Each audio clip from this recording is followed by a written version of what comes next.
Racing at Hollywoodbets Scottsville on the Sunday, a week away from a Gold Cup, the race meeting that will end off KZN champion season. And race number 1 was a maiden juvenile plate for the fillies. It was the first timer, 1.4 million rand purchase. Daughter of Vercingetrix, Lucrative, your winner.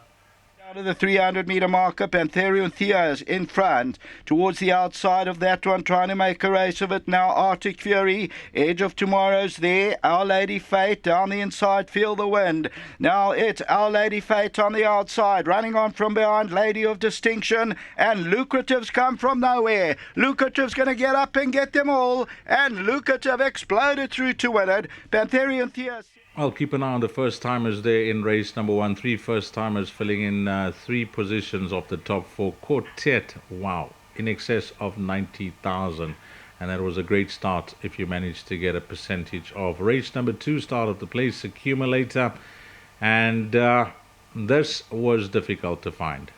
Dapper's now going to put in a claim on the outside, and Mike's Mazarin's looking dangerous on the outside, and it's Burning Man the leader from Mike's Mazarin. Dapper's under big pressure. Mike's Mazarin and Burning Man the last 100. Nothing between the two of them. Mike's Mazarin's fighting back at Burning Man. It's going to be close. They're going to get to the line. Mike's Mazarin won it. Race number 3 on the day, the start of the pick 6. It went the way of horse number 9, Facile, your favourite. Is going to go towards the outside, now moves towards the middle as Elusabelle comes to the outside, running on as Dynasty's last. Elusabelle's still the leader at the 200-metre marker. Facile is now putting on the pressure behind that Dynasty's last. Elusabelle the leader. Facile's trying to close it down. Hurricane Flight on the inside, and Facile now gets to the front. Facile has won it.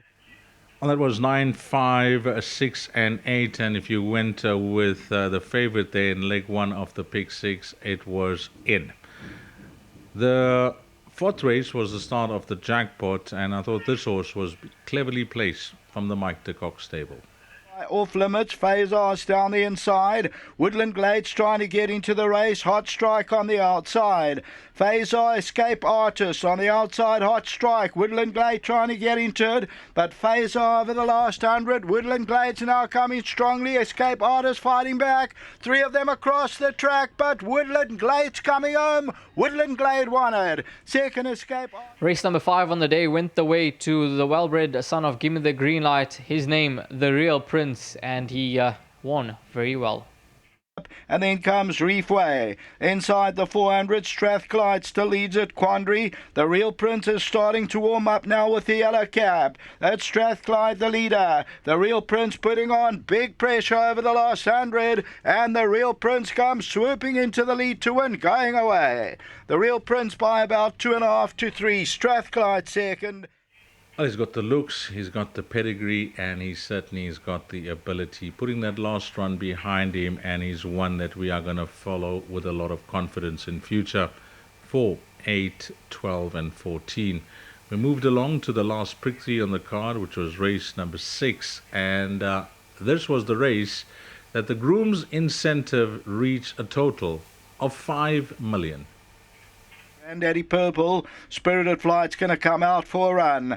Coming to the 200-metre marker now. And Cotton Run down the inside. Purple Powerhouse, Northern Warrior, Buster Keaton is still right there. Over the last 100, Cotton Run, Northern Warrior's coming strongly now. Purple Powerhouse, but it's going to go to Northern Warrior. Second, Cotton Run, Purple Powerhouse. Race number 7 on the day went the way of horse number 9, Masharina, for Peter Muscat, and Tristan got another well-bred daughter of Gimme the Green Light, notching up a 3rd victory. They're coming from absolutely anywhere. Mascarina's also running on the stand side.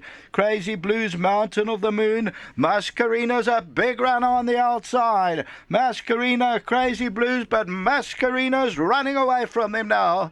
And Mascarina will win by about 3 or 4. Second position will go to Crazy Blues. Third place, that result was 9, 4, 3, and 2. And then we went on to race number 8. Now, I'll tell you that the quartet paid in excess of 120,000. And all I can say is that this result was a bugger lucks. Kings Island, El Dante down by the river. Buggerlugs need some running room. Down the inside of that one, Kitchackle's also trying to run on. Cyber Time, El Dante, they're coming from everywhere. Lord Wiley's on the inside. They're right across the track. El Dante on the outside, Harley Street and Kitchackle on the inside. Harley Street won it though, down by the river. Well, as you gathered, it wasn't Buggerlugs that was the winner of the race, but I mentioned to young Raheel that I looked up the word Buggerlugs, and it means a nickname or an affectionate nickname for a young child or a young person. But on most racing chat groups, when you have a rough result, these days it's known as a Buggerlugs, because that's what Buggerlugs won at when he won at big odds. Well, that was a very, very big result there in that last race. I mean, those quartets are unheard of, but it's not unexpected when you get a horse paying 70 Rand for a win. But for guys that play wide and play for that type of results, it's a nice payday to end it off. Yeah, absolutely, Deez. They got the result in race number 1 where the quartet paid in excess of 90,000 Rand, and it was a big quartet to end of the day in excess of 120,000 Rand. But as you mentioned, those that play wide, if they found themselves with a winning ticket, job well done to them. Yeah, the Pick 6 was paying around 11K, the minimum dividend. It jumped up to over 200,000. The place accumulator pushed up to 114 Rand after that result in race number 8. But if you, the valued racing fan, found yourself in the winner's queue, you've made some cash on the day at Hollywoodbets Scottsville on this very memorable day. A big day when it comes to Gold Circle and their partnership with Hollywoodbets on the Grooms Initiative. Today it reached the sum of 5 million Rand, and we compliment them for that initiative. And to you, the valued racing fan, for your invaluable spend on a daily basis on the tote. For Raheel Radhakrishna, for the Gallop TV team, and myself, Deez Diner, until we meet again, you take care. Salani Gaste.